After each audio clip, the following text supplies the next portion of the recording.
और चलिए सीधे अब आपको लिए चलते हैं गोरखपुर, जहां मुख्यमंत्री Yogi Adityanath mini sports complex लोकार्पण कार्यक्रम में शामिल हुए। संबोधन जारी है। स्तर पर तक की प्रतियोगिताओं को प्रोत्साहित करने के लिए हर उम्र, हर लिंग से जुड़े हुए लोगों के लिए उपलब्ध करवाने की व्यवस्था दे रही है। युवक मंगल दल और महिला मंगल दल के माध्यम से गांव-गांव में खेलकूद की गतिविधियों को आगे बढ़ाने के लिए भी सरकार प्रयास कर रही है। हर गांव में खेल का मैदान हो,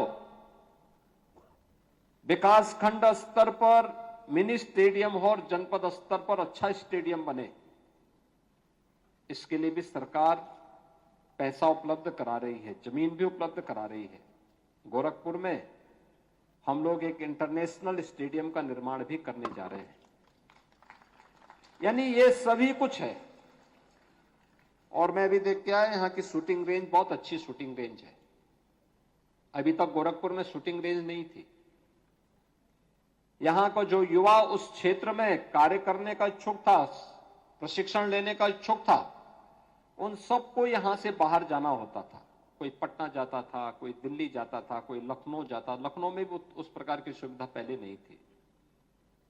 और आज मुझे बताते हुए प्रसन्नता है कि यहां पे शूटिंग रेंज भी यहां पर खुल चुका है और जो संस्था इसको संचालन करेगी वह यहां पर उनके प्रशिक्षण की व्यवस्था भी करेगी, जिससे गोरखपुर के युवाओं को अच्छे प्रशिक्षकों के माध्यम से न केवल गोरखपुर बल्कि पूर्वी उत्तर प्रदेश के युवाओं को स्पोर्ट्स के माध्यम से अपने कैरियर को आगे बढ़ाने का एक अवसर प्राप्त होगा।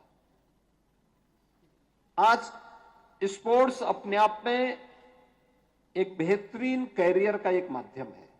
वैसे भी एक स्वस्थ जीवन दिनचर्या के लिए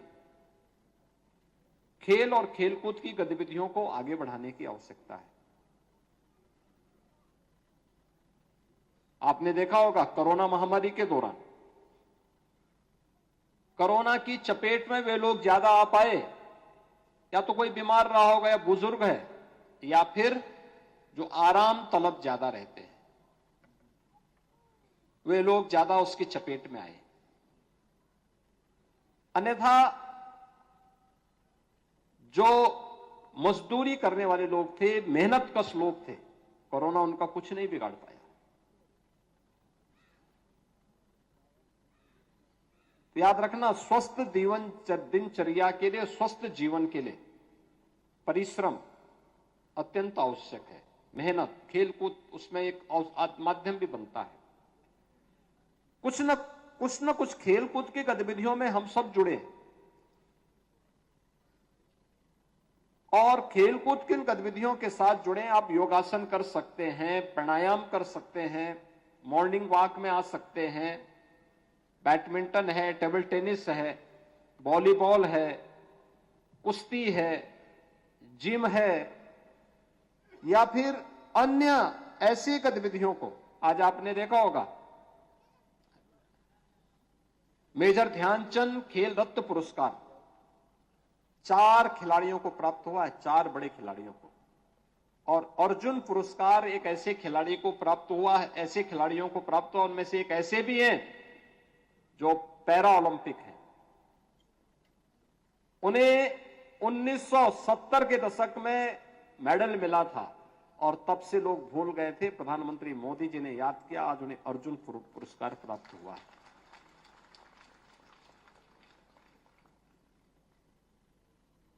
खेल रत्न पुरस्कार आपने देखे होंगे जिनको मिला है ओलंपिक में, पैरा ओलंपिक में। प्रवीण कुमार, गोरखपुर, आपके उत्तर प्रदेश का नौजवान लड़का है, दिव्यांग है, उसने ओलंपिक में गोल्ड मेडल जीता था।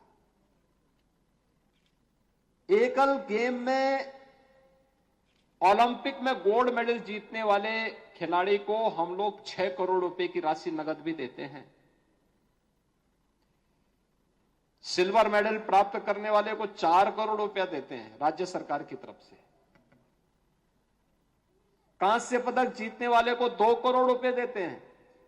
टीम गेम में यह राशि 3 करोड़, 2 करोड़ और 1 करोड़ रुपए की हो जाती है। यानी इतने बड़े पैमाने पर हम पैसा भी उपलब्ध करवाते हैं। प्रतिभाग करने वाले खिलाड़ी को भी देते हैं। और ओलंपिक में, एशियाड में, कॉमनवेल्थ गेम्स में जो खिलाड़ी मेडल प्राप्त करते हैं, वर्ल्ड चैंपियनशिप में जो मेडल प्राप्त करते हैं, उनको हम सीधे सरकारी नौकरी भी देते हैं। याद करना, सरकारी नौकरी। अभी हम लोगों ने पिछले वर्ष 2022 के टोक्यो ओलंपिक में मेडल जीतने वाले जो खिलाड़ी थे, ललित उपाध्याय, उनको मैंने सीधे डिप्टी एसपी बनाया है उत्तर प्रदेश पुलिस में। उन्होंने हॉकी में मेडल जीता था भारत के लिए, हमने उन्हें सीधे डिप्टी एसपी बनाया है। राजकुमार पाल इस बार हॉकी टीम के सदस्य थे उत्तर प्रदेश से, उनको भी हम लोग डिप्टी एसपी का पद देने जा रहे हैं। 500 से अधिक खिलाड़ियों को अब तक हम लोग उत्तर प्रदेश पुलिस में और उत्तर प्रदेश सरकार के अलग अलग विभागों में नौकरी दे चुके हैं। और इसलिए मैं कहूंगा कि खेलकूद की गतिविधियों में भाग लेना, इतनी अच्छी सुविधा आपको प्राप्त हो चुकी है। और जब ये उद्घाटन हो रहा था तो उस समय मैं देख रहा था, डॉक्टर धर्मेंद्र सिंह जी भी कह रहे थे कि वॉलीबॉल का मैं खिलाड़ी हूं, मेरे पास वॉलीबॉल की टीम है। कालीवाड़ी के बाबा भी कह रहे थे कि मैं हैवीवेट चैंपियन हूं। ऐसे अलग अलग लोग अलग अलग खेल के साथ जुड़े हुए हैं। और भाटी बिहार के लोगों के लिए तो उनके घर में ही अब इतनी सुविधाएं प्राप्त हो चुकी है। मुझे विश्वास है कि गोरखपुर विकास प्राधिकरण न केवल इस संस्थान को, इस स्पोर्ट्स कॉम्प्लेक्स को बेहतरीन तरीके से आगे चलाएगा, बल्कि यहां के खिलाड़ियों की छोटी छोटी बातों को और उनकी आवश्यकताओं की पूर्ति करने के लिए पीपीपी मोड पर संचालित होने वाली संस्था के साथ मिलकर के इसको बहुत अच्छे प्रोफेशनल तरीके से चलाएं। इसके ठीक बाद में हम एक और कार्यक्रम गोरखपुर में करेंगे। अगले कुछ महीनों के अंदर गोरखपुर में स्पोर्ट्स कॉम्प्लेक्स इससे बड़े भाग में हम बनाने जा रहे हैं। 33 एकड़ क्षेत्रफल में बनने जा रहा है।